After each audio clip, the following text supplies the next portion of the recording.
The government says it will look to treat extreme misogyny like it does terrorism, with teachers and doctors and social services placed under a legally binding duty to report to the authorities those they suspect of having been radicalised. The front page of the Metro today call it the war on women haters. And in jargon that really only emanates from Whitehall, the Home Office is being asked to conduct a rapid analytical sprint to map and monitor emerging forms of extremism, including extremist misogyny that plays a big role in incel culture. Do you worry that your son or the teenage boys that you teach are becoming radicalised to hate or dismiss or denigrate the women and girls in their lives to such an extent that they may well become violent, or at least talk about violence towards women and girls? What is the difference between a kind of unpleasant male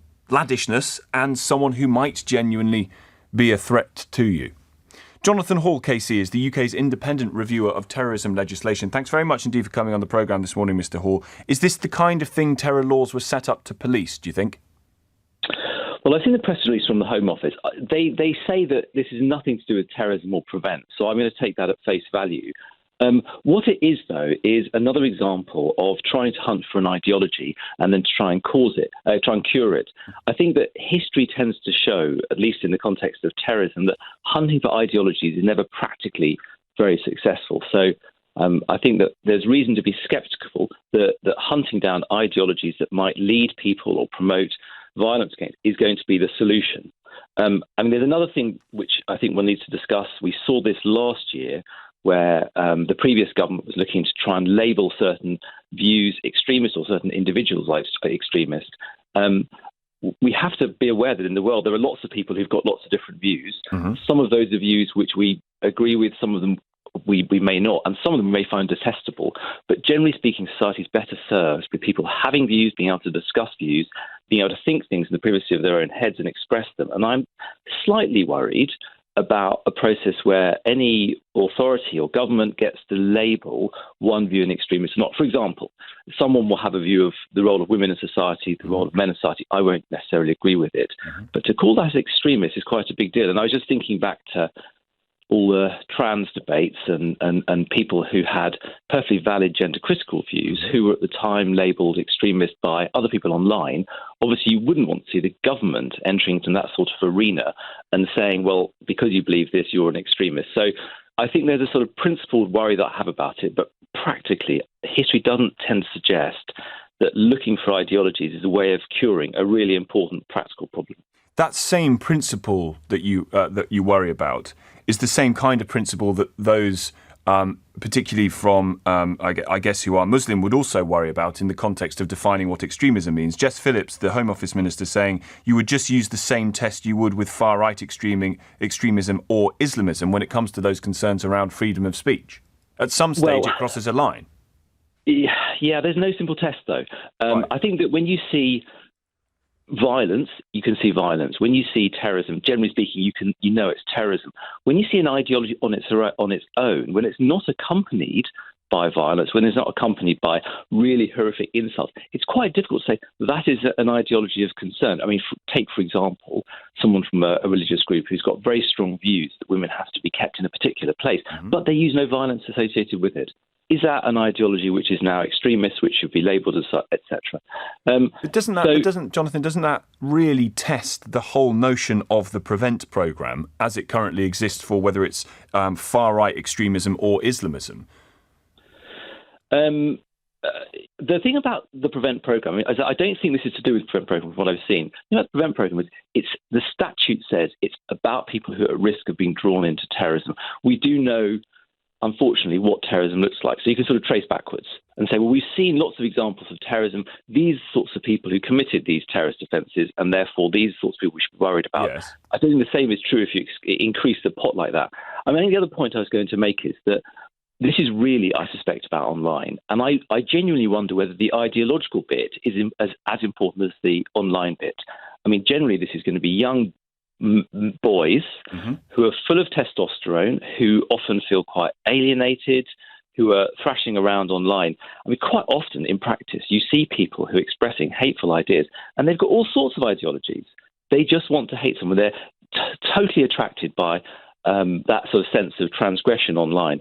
I wonder whether this is really an online problem rather than an ideological problem. And a sort of practical example would be, in the world, when you see someone who's got some sort of drift towards extremism or terrorism, what can we do about it?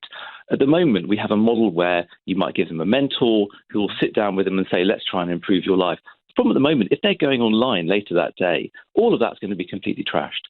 So I do think that we may need to rethink, how do we deal with people whose main source of information and hatred is online? Can we create sort of online mentors or something of that nature? So that's sort of practical. Yes. I mean, I think the other point I was going to make is we need to be honest as a society. If we are going to start talking about what is causing this horrible amount of toxicity towards women, do we need to look at society more generally and ask, why is it that young men in particular are attracted to people like Andrew Tate? And that might involve, I think, looking a bit more widely. And there are, I mean, I did a piece of research for myself recently, commentators, journalists, teachers who said, actually, there's quite a lot of hostility towards young men. So this thing called toxic masculinity, white privilege, etc. Is it possible that those sorts of words, a sort of sense that young men, young white men are being borne down upon and not appreciated by society, might actually drive them to go and find these horrible, horrible role models? Now, I'm not saying that that's necessarily the case, but if we're going to have a really honest study of why these sorts of people like Andrew Tate are becoming attractive, I think we need to look at ourselves as a society as well as trying to label individual boys extremists. Very good to talk to you. Thanks for coming on. Jonathan Hall, KC, is the UK's independent reviewer of terrorism legislation. 12 minutes past 7, listening to that, Professor Aisha Gill, Professor of Criminology at the University of Bristol's Centre for Gender and Violence Research. I wonder what you make of some of what Jonathan Hall was telling us there, Professor, that this is, in large part, these are boys, to use his words, thrashing around online. What say you? Yeah, I mean, I think he raises some really interesting points. I mean, there are real concerns around examining the kind of incel ideology, male supremacy, and particularly the rise of misogyny and violence against women. And we do need to recognise this on the continuum of terrorism, specifically, if I may say so, gender-based terrorism. And there's been a lot of cases over the last few years. So, for example, the Plymouth shooting carried out by Jack Davison, an incel who actually sought revenge against society for inability to find a girlfriend. And in cases like this, you know, there is a need to understand why such individuals adhere to this ideology, may turn to violence. But I think what's really, really critical for the government is to recognise that there is a need to kind of root out, deactivate online spaces which are used to ideologically prime individuals, and in some extreme cases into violent behaviour. Yes. So I think deactivating male-orientated online communities or platforms that actually expose anti-feminist discourses and blame, for example, male oppression on feminism and women, and that is kind of disrupting the normalization of discrimination against women and hostility towards women because they are women. So, does that not fall, Aisha, into the category of why it is people are concerned about the impact of this on freedom of speech? There are going to be areas of the internet that, of course, are grim and nobody likes the look of and people disagree with. But what is it to say that the discussion around whether white men are actually the victims of society here will inevitably lead people to violence against women? Okay, I think there's real concerns around disenfranchisement, alienation amongst all sorts of groups. Yeah, of course. But that shouldn't be used as a basis to harm, fuel hate and violence.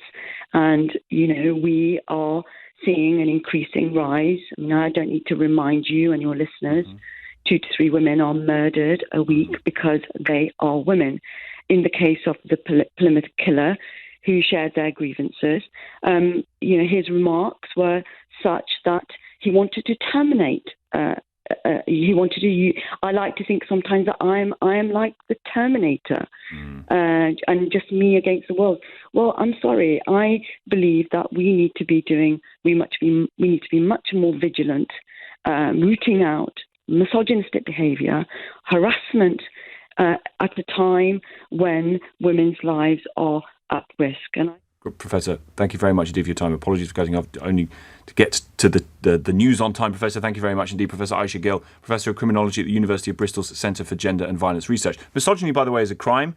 Obviously, acts of violence are a crime. Those are all criminal activities. Understanding how those things come about is really important. But are you going to know in your classroom or in your kitchen when you hear your sons or the boys you teach talk about some laddishness, I guess it would be described as? It's not to say I agree with it, but to say that that's what teenage boys talk about, that is the beginning of the journey into an incel culture that could bring about violence against women and girls, and therefore there needs to be a review to the Prevent programme that goes on, or treat it like terrorism.